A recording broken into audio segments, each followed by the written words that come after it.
Jai Shri Ram, Vande Matram, Shri Gurubhyo Namaha. I thought I'd had a script in mind, but I think I've forgotten everything. So I'll try and make the most of the time that's been given to me. I was trying to actually make sense of the distinction between India and Bharat. Ever since I launched that book, I've come under heavy fire for having struck this artificial distinction between India and Bharat. I've even been asked, what is your problem with India? Why do you have such a hatred for India? What is your obsession with Bharat? Are you a bigot? Are you a narrow-minded person? So on and so forth. All sorts of labels have come my way.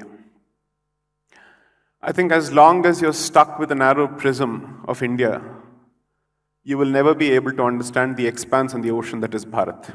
That is my realization. Now, when we speak of India, the unfortunate reality is that it reduces itself to an entity. It reduces itself to a specific nation state. But when you speak of Bharat, it truly represents an idea. It truly represents the confluence of multiple spheres. So for instance, India perhaps is at best a political entity. Bharat is the confluence of three levels at the very least in terms of our civilizational realizations at multiple levels. One, the spiritual. Second is the social. They culminate into the political, which means politics and political discussion is usually never the starting point of a conversation when you speak of Bharat. No wonder, as Sri Sadhguru mentions, you think of it as a civilization in the first place, and then you try and understand what makes it a civilization. I think over the last 9 years or so, India has been speaking of Hindutva a lot. And as a consequence of India's conversations with Hindutva, the discussion has been heavily political, forgetting that it is merely the topsoil and there is a lot more to this particular land and its culture and its civilization that needs to be revisited over and over again. The journey from India to Bharat is not a journey towards attainment of the so-called status of a superpower, but it is primarily a journey of self-realization and reawakening and rediscovery of our own roots, which I think is the biggest possible challenge that most people whose hearts beat for Bharatiya face, and that's the task that we have cut out for ourselves. I don't think I am interested in convincing the rest of the world of the greatness of this country. My primary challenge is to speak to my own brothers and sisters and try and tell them that this is the culture that you have inherited. And as long as the primary challenge remains, which is to speak with your own people, I don't think there is any further need to speak with the rest of the world. Because I have not been able to convince the home audience, so to speak, of the greatness of the civilization. Every question, rather every statement is followed by a but. It's almost as if doubt is the foremost sentiment when it comes to the greatness of the civilization, which I don't think really bodes well for any aspirations of a Vishwaguru status. If you can't convince yourself of your own greatness, what is the point of trying to convince the rest of the world? It doesn't work. At least not in my limited understanding of human psychology. I don't think that works.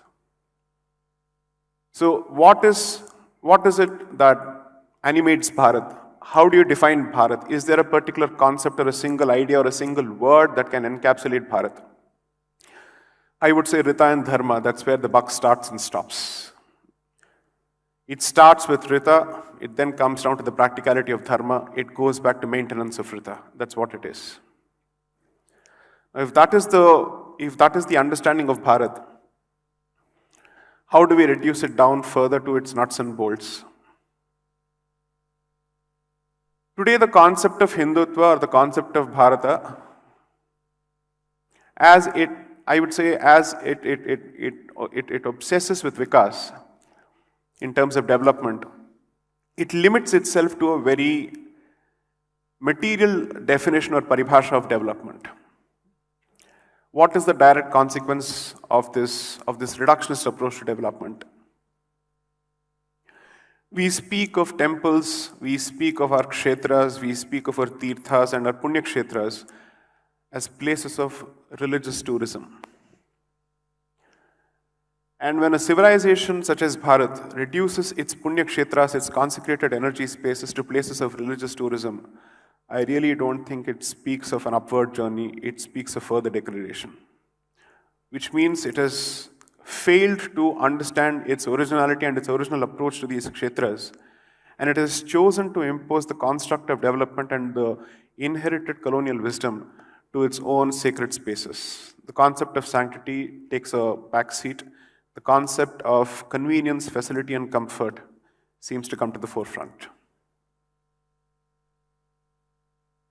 If you're truly a believer in the concept of Bharata, then you cannot but put stock in the notion and the belief and the lived reality that this land is an energy grid.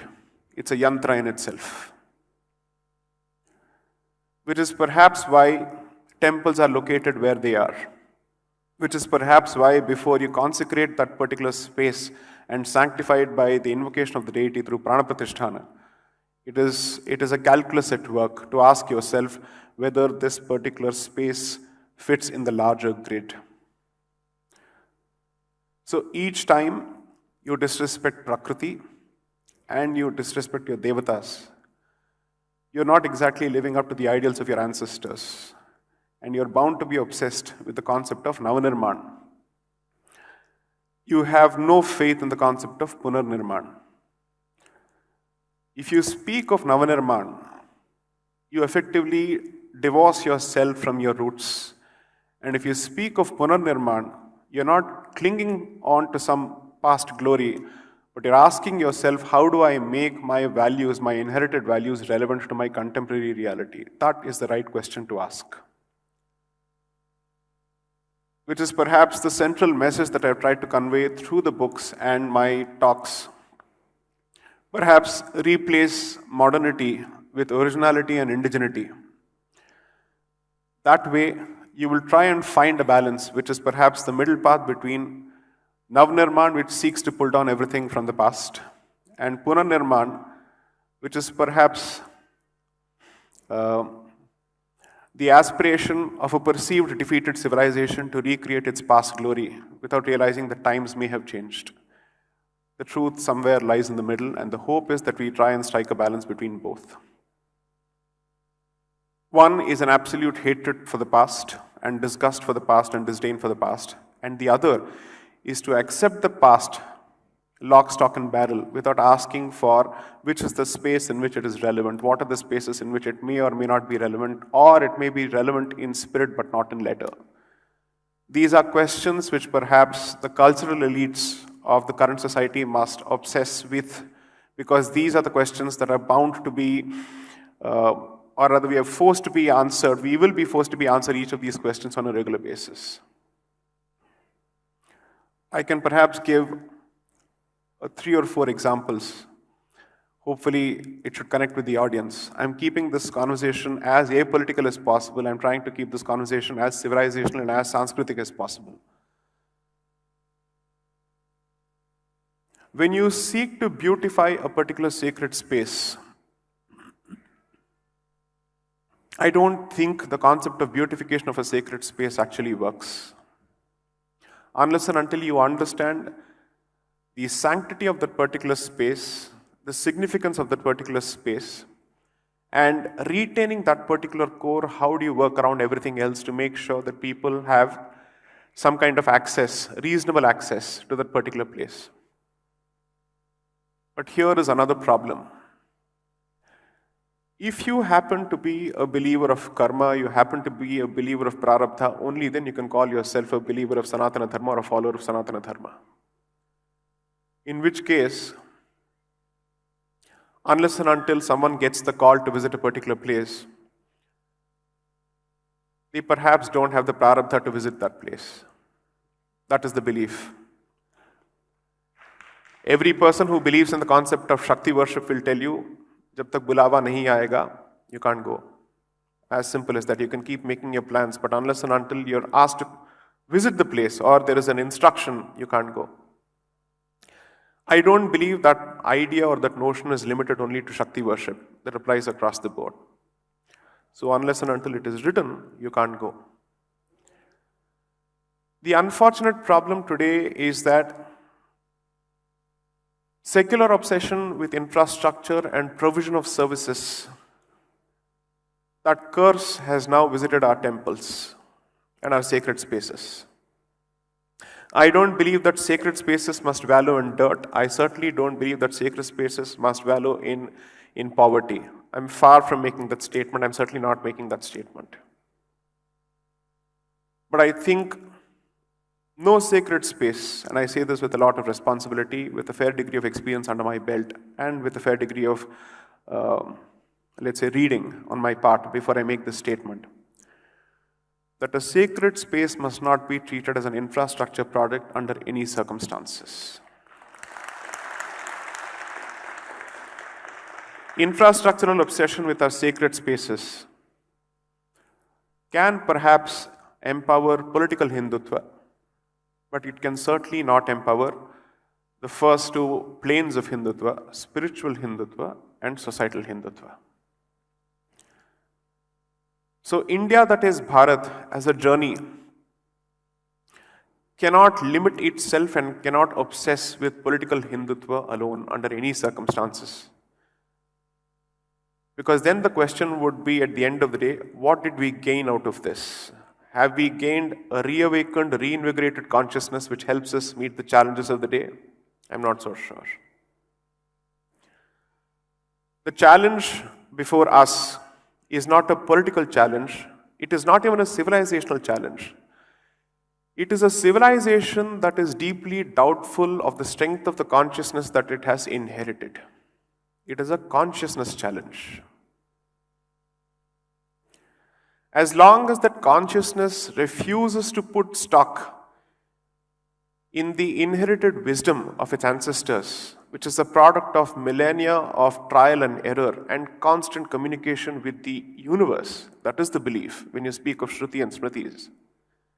As long as the consciousness refuses to actually consider the possibility that perhaps we know little and they know better or they knew better, as long as that humility doesn't set in, political Hindutva will always be self-edification and an ego massage at best, because it will try and seek to gain brownie points with the other without ever having won the self.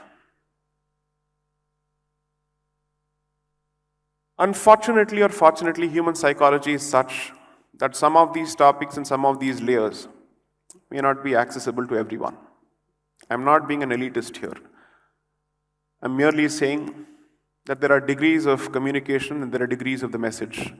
The message and the degree at which this particular thought is required to be presented is not easily accessible to everybody else.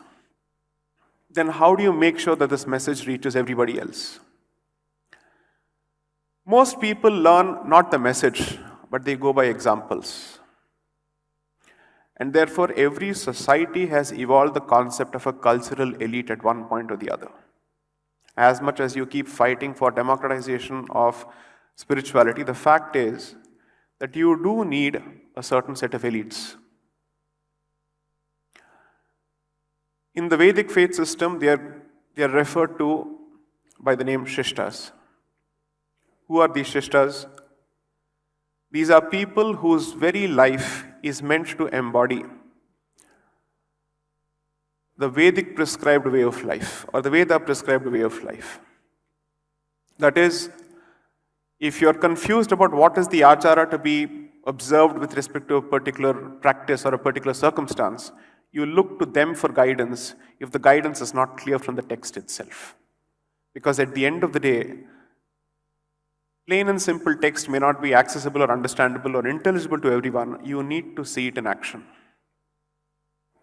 And therefore, you need a certain set of people who are committed to living that particular way of life and putting it in practice. So the easiest way of perhaps conveying the message and creating a multiplier effect across the board is not to deliver lectures, but to perhaps try and live that life as much as possible to the best of your abilities, regardless of the opposition to it. Increasingly, the core principles are being diluted for greater reach. I don't think you're you're a great communicator. If you have to dilute the message for somebody to understand it, or if you have to dilute the core for someone to understand it, rather you must find a way to make it accessible without diluting the core. That is the success of a successful communicator. What we are being told in this process of Sabka Saath is that you need to dilute the core. I refuse to buy that. In which case, India's journey to Bharat will remain chimerical, will remain a figment of our pipe dreams and imagination, but it will never attain fructification. It will never become a reality. So don't reduce the bar, don't lower the bar. Find ways of rising up to the bar which your ancestors have already set for you. This civilization has lived in cycles, has died in cycles, has been reborn in cycles. We are perhaps at the cusp of a fresh cycle, hopefully an upward cycle. But even at this stage, there are quite a few fissures and there are quite a few problems and challenges which have already started rearing their heads, which is our fundamental inability to wrap our heads around what this civilization represents. Because we continue to look at the civilization through the sole, reductive, narrow prism of politics. It's important that the journey has to be bottom up and not top down. So I think it falls upon members of the audience and people who are like-minded, such as this audience, to take back the saransh and the essence of these cogitations and these deliberations and find a way to implement it in their own personal lives, in their own spaces which are within their control, before they seek to change the rest of the society which is beyond their control. Change has to start from within. Namaste.